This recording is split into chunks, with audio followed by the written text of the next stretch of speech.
What is up, Diosy fans? Diosy here, and today we are going to be ranking or tier listing every single Wings of Fire book.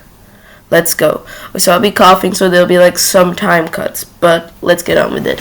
So before we begin, let me quickly tell you how this is going to work. So I finished reading all 15 WoF books, so all of them will be featured here. Now I did this exact same tier list as you can see here with my good friend Glade the Mudwing, but that was before I finished reading, and now I'm done, so I'm going to make this video plus a lot more because finally I'm up with the continuity. Also, there are going to be cough breaks. I'm sick. Okay, but with it, let's begin. Okay, so let's see if my opinions change and is there anyone that is worse or better. First up, Wings of Fire, Book 1. The Dragonette Destiny. Still a D tier. I just don't know why. But the underrepresentation of one of my favorite tribes, the Mudwings, is pretty much one of my least favorite factors. It gave an overall good introduction, but I just don't like this book. I think this is not the worst book or my least favorite book anymore, but the books could have been better. Okay, next we have Book 2. Book 2 is honestly a B tier now that I think about it. It's good, but there's a lot of Sea Wing stuff I really like now that I think about it. I always despised it, but going more in depth into the Sea Wing tribe is pretty good. And the thing is, if they're in a kingdom, I realize more and more how my criticisms need to change when I take a good look at it. I always judge because they didn't have the Dragonets of Destiny, but it was proper to remove them because they were probably not going to move around, so having them just be the follow-up background characters is pretty annoying, and rather than that, just removing them is a pretty good idea, honestly. It allows us to explore the main character more too, and I feel like it did some good tropes. Is it perfect? No. I still wish we could have gotten a slightly bit more Dragonets of Destiny, yes. But for what it is, it's a really good book. Cough break. Okay. Next up, Book 3. Honestly, this deserves A tier. Originally it was supposed to be an S, but I feel like it's pretty high A tier. It did an amazing job in my idea of balancing what book 1 and Book 2 tried to do. They really explored the tribe. I really love the Rain Wings overall. I feel like they're my second favorite tribe. The Rainforest Kingdom in itself is really beautiful. The character development of Glory, I think, is the best out of the current Dragonets. And overall, I don't have much gripes. Happy to meet Blaze, good Deathbringer, Glorybringer shipping, Kinkajou, a lot of my favorite characters, including Deathbringer, Blaze is one of my favorite characters, and Kinkajou are introduced in this book, which gives it some good points. Book 4. Okay, I'm going to put Book 4 in C tier. Now, the thing is, this book did try to do what Book 2 did, in my idea, currently, now that I'm thinking about it, but it sort of failed. Sorry, coughing. But the thing is, like Book 2, they removed the Dragonets and explored the Sea Wings. In here, they removed the Dragonets, tried to explore the Night Wings, but ended up just exploring the fake Dragonets, a new story. And I get that they tried to do this, but I feel like rather than like helping us grow more with the Night Wings and trying to make us feel 50-50 even on the Night Wings have it bad, even though they're also evil, they just make us all like, yeah, Night Wings are evil. I feel like Tweety could have tried to make it so that we could feel some sympathy for at least some Night Wings, rather than making all of them feel like they're pieces of crap. I feel like I could have related to like some Night Wings. So yeah. Okay, Book 5, B tier. It's by far my second favorite. I really loved the overall story elements, the plot twists, and the overall moments of this book are my favorite out of the arc. I really squealed a lot in this book. I was like, yes! I didn't say squeal. Now that I think about it, this has been the moment where we met Ivy and Leaf, my lesser favorite characters of Dragon Slayer. I was amazed when I thought about it for a second. I realized, yeah, this is the same thing. And overall, I feel like this book really did it well. The other problem I have with it is the final battle was okay. I think this has the sort of best, one of the best, more okay endings. I feel like this is the second best ending. The best, this and Book 10's endings are tied for arc endings. Book 15 is my least favorite ending overall. But back to this, I feel like this did a great job overall. So, solid B tier. Okay, Book 6 definitely going into high A tier. You know what? I think I should have probably done this actually, now that I think about it. Add a row above. I forgot that A plus tier is a thing. So I'm gonna make that orange too. So like the thing with A plus is it's like A tier, but it's slightly better. So yeah. Anyway, can I like choose out of the color wheel? No. Okay, fine. But anyway, so yeah. Anyway, I feel like this book really tried to do a lot of good stuff. Moon is one of my favorite overall main character types. Moon's a good character, but more like the way that we get to know the other characters from Moon is a good way too. I'm like doing a lot of adjustments here. Sorry. But overall, I feel like this book allowed us to not just flesh out with the main character, learn about the villain that's the confused overall arc plot. But anyway, this allowed us to get introduced to the new characters and fall in love with them already, and sort of it's like a tease to what's to come. Book 7. Now, this was a lot higher in one of my original rankings, but now it's in B tier. This book really, really helped me love my favorite characters of Ghibli and Deathbringer. Deathbringer, just with that one line of your friends like you, for some reason, entertainment value. Those last two lines made me fall in love with Deathbringer and Ghibli, and it all happened in this book. Other than that, the winter character development is amazing. It's not carried out, but it's amazing. This is where we get introduced to Lynx, one of my other favorite characters. And overall, I think this is a decent book. Do I think it's perfect? No. I feel like there's not much books that are perfect for me. But this book really, really was good. I always skip for this book, like for the first, I would just read the first chapter, and then this would be the reason that I would stop reading Wolf books for a while. I would read Darkstalker, then I would read this book again, and I was like, wow, why did I read this before? But anyway, it's overall a B tier. I got book 8. This was a really good book, but it's A tier for me. Now, a lot of people would put this like in B or C tier in my idea, which I don't understand, because this book made me just happy, and squealing and happiness puts a lot of good points on any book that I read, and this book did it best.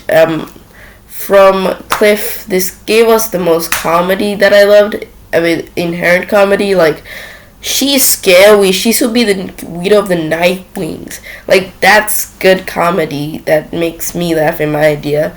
Having a good overall villain, too, actually.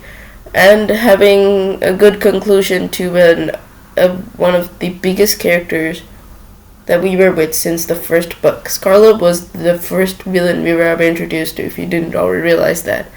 So having her have this book's 8 books, first book gone, and then having as this slow reoccurring villain finally pop up for her last appeal and just go out with a bang, that's just perfect. I feel like they finally gave Scarlet some justice after book 1. So yeah. Anyway, next we got book 9. This is sadly gonna go in C tier, probably above book 4, but not that high. Now, I overall loved Turtle as a side character, and I feel like even Tweety knew what she was doing. Even the main character, Turtle himself, knew that, no, I'm not a main character, I'm the side character, the character that dies first. And not the character that dies first, but the side character that ends up becoming really good is much more like it. Turtle is my least favorite out of any main character. I have expressed this deeply. You can literally see my book 9 reviews character section where I just rant about Turtle being the worst main character. I feel like Anemone also, I liked her less and less. If this book 10, like, sort of revived her, but still she was one of my least favorite characters. Kinkachu and Turtle, that ship was, like, blossomed in this. Other than that, this book didn't do much, and I get the turtle hiding memes now. Yeah, overall, I feel like this book could have really done it more. So you got book 10.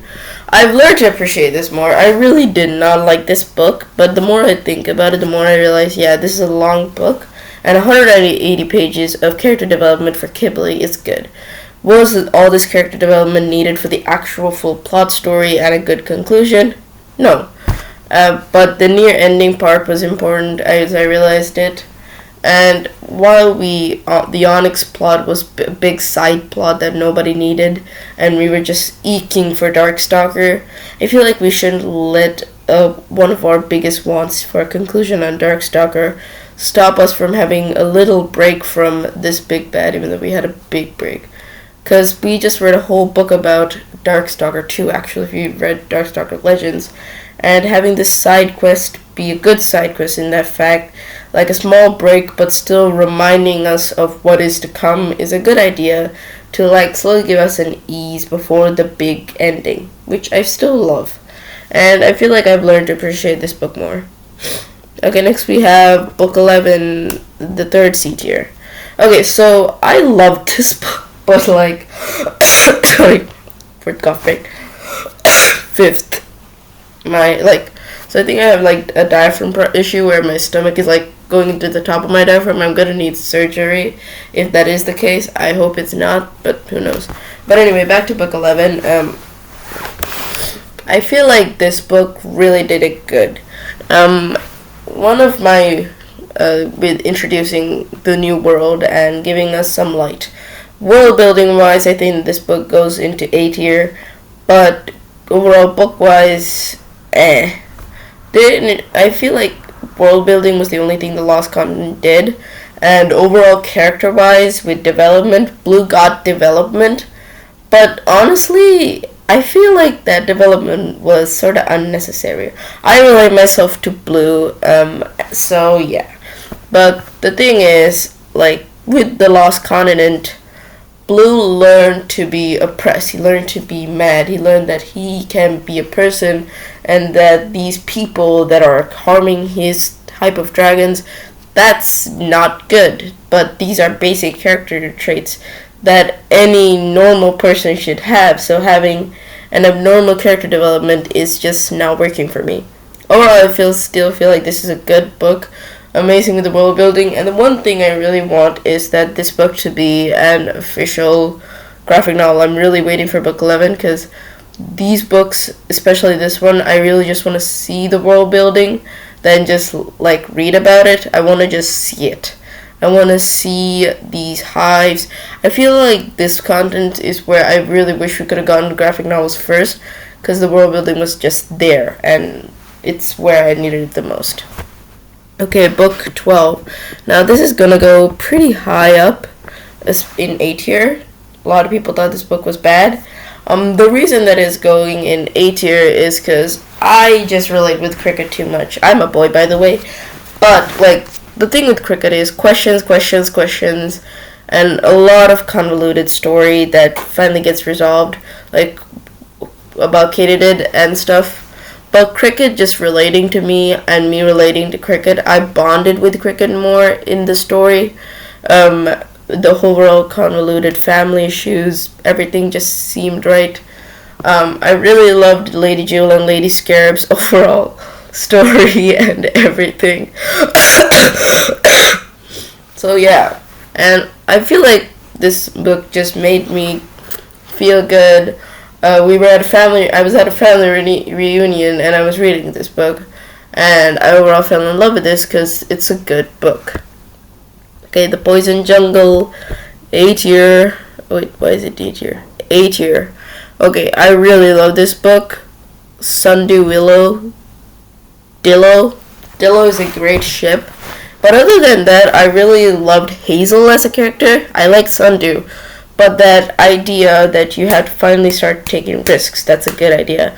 And the reason that I like Dillo a lot is because it shows that this is not really more about gender, more like it's about family and the acceptance of having two parties that are completely different, how to make a mutual trust to beat a greater villain. That's like a good idea. And this is like the first hint about Talons United that I realized. Now, more that I thought about it, it's like this is where Talons United first came. When two separate groups of the same tribe finally united to form a greater threat. And if they didn't unite, they wouldn't have gotten caught, which wouldn't have led to what would be eventually the answer to all of this.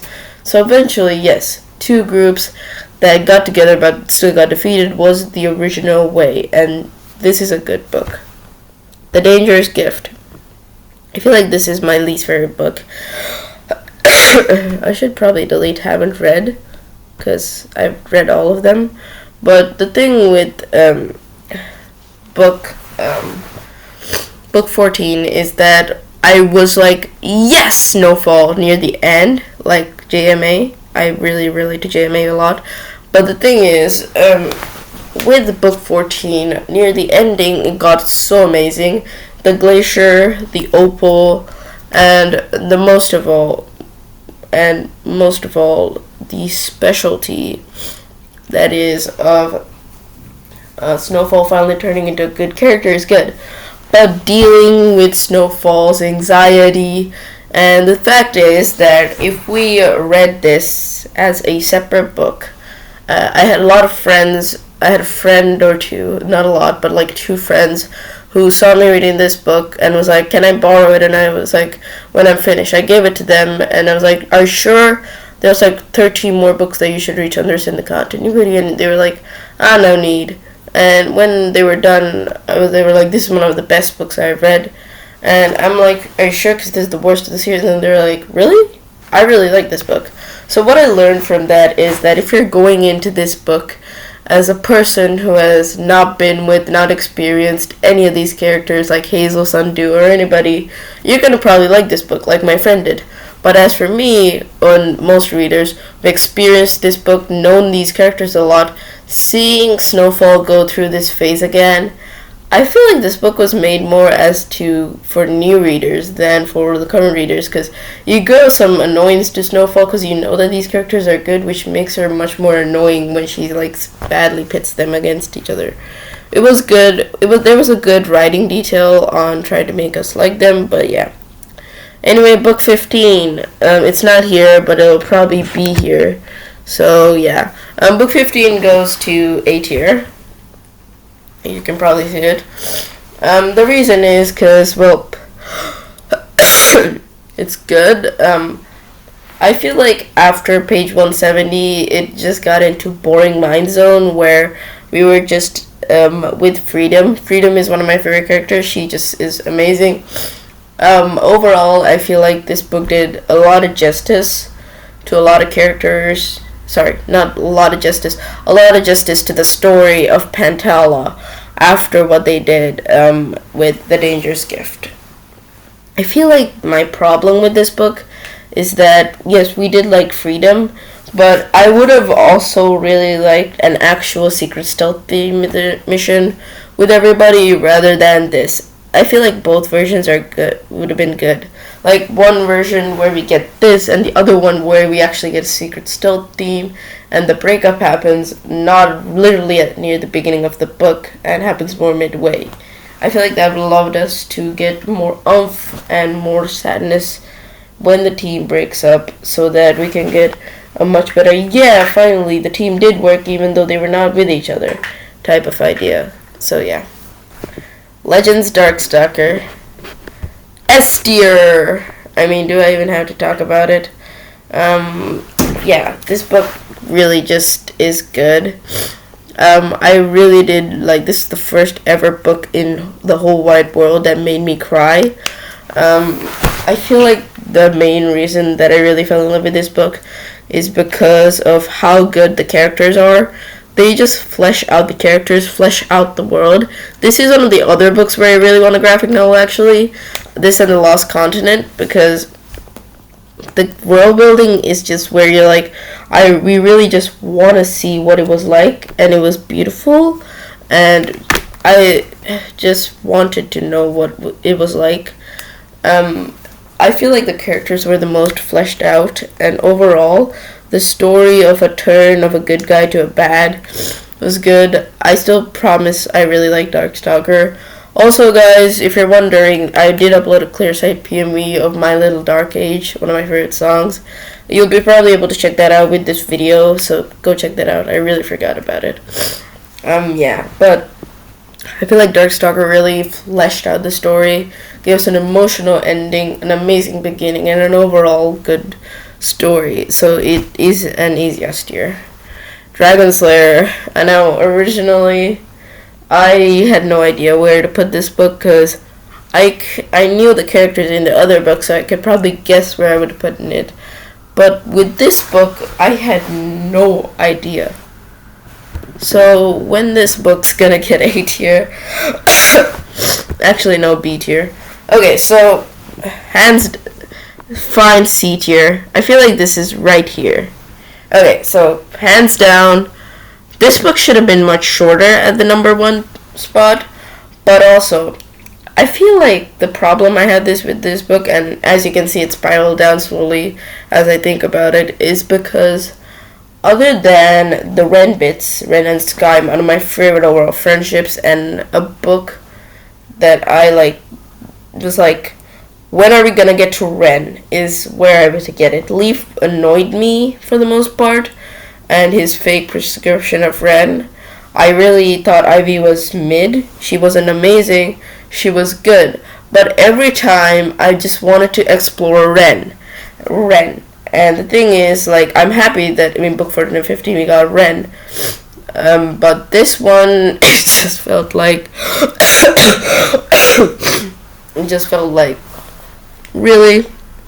It was just Ren where we wanted it, and I feel like that's the problem. Having an amazing first main character and having your other 2 characters be bad is not the symbol where we want a Legends book to be. We want so that we can continuously read. And number 2 is the story continuity, where this is where I feel like Darkstalker's Legends book and this Legends book split. With Legends Darkstalker, the characters are moving with the story. It's not the other way around, where the story is going with the characters. No, the characters are going with the story. You got Fathom's part, and the moment it ends, you continue it with Clear Sight.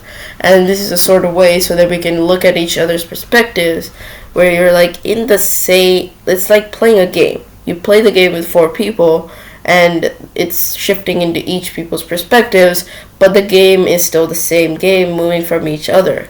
It's like that. But with this one, it's more like...